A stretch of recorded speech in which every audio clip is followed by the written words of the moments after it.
अब तक की 5 अहम खबरें। मुसलमान बच्चों को एक हिंदू बाबा ने हरे राम बुलवाया तो सोशल मीडिया पर लोगों ने देश का आईना दिखाया।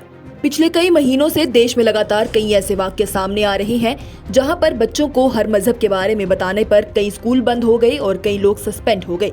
वहीं आज सोशल मीडिया पर एक वीडियो बड़ी तेजी से वायरल हो रही है जिसमें एक पंडित बाबा 2 मुसलमान बच्चों को अपने पास खड़ा करके वीडियो बना रहा है और वहीं ये बाबा उन बच्चों को हरे कृष्णा हरे रामा हरे हरे का पाठ भी पढ़ा रहा है और बच्चे पढ़ भी रहे हैं। इस वीडियो के सोशल मीडिया पर वायरल होते ही लोगों ने इसके बारे में तनकीदें करना शुरू कर दी। लोगों का कहना है कि यही अगर किसी मुसलमान ने किया होता तो अब तक उसे गिरफ्तार कर लिया गया होता, उसका घर बुलडोजर से टूट चुका होता और उसे सजा भी हो चुकी होती। इतना ही नहीं, लोगों ने सोशल मीडिया पर पिछले कुछ महीनों के वाक्यों को भी साझा करते हुए कहा है कि यूपी में एक स्कूल के प्रिंसिपल को सस्पेंड कर दिया गया क्योंकि उसने स्कूल के बच्चों को दुआ सिखाई थी। गुजरात में एक प्रिंसिपल को नौकरी से हटा दिया गया क्योंकि उसने बच्चों को स्कूल में हर धर्म की प्रेयर सिखाई थी। देहरादून में एक स्कूल के खिलाफ प्रदर्शन हुआ क्योंकि उस स्कूल में पढ़ने वाले बच्चे ने घर जाकर अपने पिता को अब्बू बुलाया था। महाराष्ट्र में एक ईसाई टीचर की पिटाई की गई क्योंकि उन्होंने स्कूल में ईसाई प्रेयर करवाई थी। लोगों का कहना है कि ये सभी खबरें अखबार में भी छपी हैं, लेकिन अब ये बाबा जो बच्चों को पाठ पढ़ा रहा है इस पर NIA कार्रवाई नहीं करेगी और न ही कोई टीवी चैनल इसके बारे में खबर करेगा। हिंदुस्तान के मुसलमानों पर मंडरा रहे खतरे के शाही इमाम के बयान पर मचा बवाल। दिल्ली वाक़या जामा मस्जिद के शाही इमाम सैयद अहमद बुखारी ने हालिया की मुल्क में हो रही तशद्दुद के वाक़यों पर परेशानी जताई और वज़ीर आज़म से मुसलमानों के मन की बात सुनने को कहा। शाही इमाम ने हरियाणा में 9 दंगों और चलती ट्रेन में एक पुलिस के नौजवान की तरफ से 4 लोगों को कत्ल कर देने जैसे वाक़यों का हवाला देते हुए कहा कि PM मोदी और वज़ारत दाखिला अमित शाह बिरादरी के लोगों से बातचीत करें। उन्होंने कहा कि मुल्क के मौजूदा हालातों को देखते हुए वो ये कहने पर मजबूर हैं कि मुल्क में मुसलमान खतरे में हैं, वो अपने मुस्तकबिल को लेकर परेशान हैं। इतना ही नहीं, उन्होंने ये भी इल्जाम लगाया कि नफरत और फिरकाना तशद्दुद से निपटने में कानून बेहद ही कमजोर साबित हो रहा है। वहीं शाही इमाम के दिए गए इस बयान पर काफी तनकीदें हो रही हैं। उनके ये बयान सोशल मीडिया पर भी वायरल हो रहा है और कई बड़े मीडिया चैनल्स भी इसे चला रहे हैं। सबका ये कहना है कि इमाम साहब का बयान एक नफरती बयान है और इस वक्त जब मुल्क में पहले से ही कुछ रियासतों में तशद्दुद चल रही है, ऐसे में उनके इस तरह के बयानों से लोगों में नफरत पैदा होगी और तशद्दुद को भी बढ़ावा मिलेगा। भाजपा के IPC, CRPC और इंडियन एविडेंस एक्ट को बदलने का असली मकसद है यहाँ तानाशाही लाना, कपिल सिब्बल का बड़ा दावा। होम मिनिस्टर अमित शाह ने शुक्रवार को राज्यसभा में Indian penal code, code of criminal procedure और इंडियन एविडेंस कोड को बदलकर नए कानून लाने के लिए बिल का प्रस्ताव रखा था, जिसके बाद कई सारी ओपोजिशन पार्टियों ने इसका विरोध किया। वहीं आज राज्यसभा के MP कपिल सिब्बल ने इसे एक बहुत बड़ा खतरा बताया है।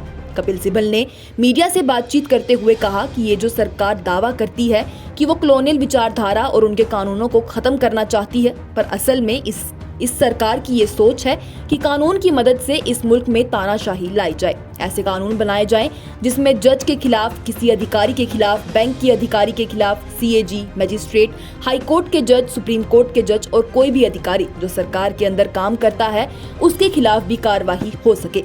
उन्होंने कहा कि मैं आज सभी जजेस से ये आग्रह करना चाहता हूँ कि आप लोग जरा चौकन्ने रहिए, क्योंकि अगर ऐसे कानून लागू हो गए तो इस देश का भविष्य अंधेरे में चला जाएगा। उनका कहना है कि ये बिल जो ऐसे ही बिना सोचे समझे राज्यसभा में सामने रखा गया, क्या उसे खुद गृह मंत्री ने पढ़ा था? ये बिल इतना खतरनाक है कि इससे लागू होते ही इस देश में काम कर रही हर संस्था पर सिर्फ और सिर्फ सरकार का कंट्रोल हो जाएगा। कपिल सिब्बल ने कहा कि ये कानून पूरी तरह से अदालत के खिलाफ है, ये उसकी आज़ादी को ही खत्म करता है। उन्होंने कहा कि ऐसे कानून सरकार ने पहले भी लाए हैं, लेकिन अब ऐसा लगता है कि ये सरकार बिल्कुल नहीं चाहती कि इस देश में लोकतंत्र यानी कि जमहूरियत रहे। मणिपुर की हिंसा को लेकर राहुल गांधी के दिए गए बयान से भाजपा और कांग्रेस में हुई शुरू बयानों की जंग। चंद दिन पहले कांग्रेस पार्टी के MP राहुल गांधी ने मणिपुर के मुद्दे को लेकर कहा था कि प्रधानमंत्री खुद वहां की हालात ठीक नहीं करवाना चाहते। अगर वो चाहे तो भारतीय सेना को वहां भेजें और सेना 2 दिन में वहां के हालात ठीक कर देगी। जिसके बाद राहुल गांधी ने प्रधानमंत्री का एक पुराना ट्वीट शेयर किया और हिमांता बिस्वा और प्रधानमंत्री को आड़े हाथों लिया। इसे लेकर कल भी भारतीय जनता पार्टी के कार्यकर्ताओं की तरफ से उन पर तनकीद की गई। वहीं आज इसे लेकर असम के मुख्यमंत्री हिमांता बिस्वा शर्मा ने उन पर निशाना साधते हुए कहा कि अंदरूनी विवादों को निपटाने के लिए सेना को तैनात करना संगठन का पहला आदेश नहीं है। सेना की अहम जिम्मेदारी अपने देश की जमीन को बाहरी खतरों और युद्धों से बचाना है और हमारे अंदर की परेशानियों को हल हम खुद से ही खुद की समझदारी और हिम्मत से कर लेंगे। हिमांता ने आगे कांग्रेस पर हमला करते हुए ट्वीट में लिखा, आपके शाही परिवार का हमारे देश के लोगों के खिलाफ सेना का इस्तेमाल करने और उन पर गोलियां बरसाने का इतिहास रहा है, चाहे वो ऐज़वल में हो या फिर पाक अकल तख्त पर हो। उसका दर्द आज तक बरकरार है। वहीं ये पलटवार का मामला यहाँ तक नहीं रहा। इसके बाद कांग्रेस पार्टी की सोशल मीडिया और डिजिटल प्लेटफॉर्म की चेयरपर्सन सुप्रिया श्रीनेत ने भी शर्मा के बयान पर पलटवार किया। सुप्रिया श्रीनेत ने भी एक्स के अपने अकाउंट पर वीडियो डालते हुए कहा कि देशभक्त और देशद्रोही होने में जमीन आसमान का फर्क होता है, विचारधारा का फर्क होता है। उन्होंने कहा कि देशभक्त कह रहा है कि भारतीय सेना सिर्फ 2 दिन में पूरे मणिपुर के हालात ठीक कर देगी, पर देशद्रोही कहता है कि सेना से कुछ नहीं होगा। सुप्रिया श्रीनेत ने कहा कि बीजेपी अपने नफरत के दलदल में इस कदर डूब गई है कि अब वो कांग्रेस की खिलाफत करने के लिए पहले देश को बुरा भला कह रही है और अब भारतीय सेना की हिम्मत और काबिलियत पर सवाल उठा रही है। उन्होंने कहा कि इंडियन आर्मी कोई हिंसा करने वाली फोर्स नहीं है, बल्कि उसकी मौजूदगी में चीजें सुधर जाती हैं। उनका कहना है कि सेना पर सवाल उठाने वाले देशद्रोही होते हैं और उन्हें देश की सेना से माफी मांगनी चाहिए। कांग्रेस नेताओं पर देर रात लगी एफआईआर से भड़का ऑपोजिशन। मध्य प्रदेश में इस साल चुनाव होने हैं। चुनावी तैयारियों के बीच मध्य प्रदेश की राजनीति लगातार रोचक होती जा रही है। चुनाव से पहले आरोप प्रत्यारोप का दौर शुरू हो गया है। इसी कड़ी में कांग्रेस नेता और पार्टी की जनरल सेक्रेटरी प्रियंका गांधी ने सीएम शिवराज सरकार पर कमीशन लेने का आरोप लगाया। कांग्रेस नेत्री प्रियंका गांधी ने वायरल हो रहे एक पत्र को सोशल मीडिया पर शेयर किया। ट्वीट कर लिखा कि मध्य प्रदेश में ठेकेदारों के संघ ने हाईकोर्ट के मुख्य न्यायाधीश को पत्र लिखकर शिकायत की है कि प्रदेश में 50% कमीशन देने पर ही भुगतान मिलता है। इसे लेकर शहर के संयोगितागंज थाने में कांग्रेस नेत्री प्रियंका गांधी, पूर्व मुख्यमंत्री कमलनाथ समेत कई कांग्रेस नेताओं पर एफआईआर दर्ज की गई है। वहीं इसे लेकर ऑपोजिशन सरकार का बड़ा आक्रोश देखा जा रहा है।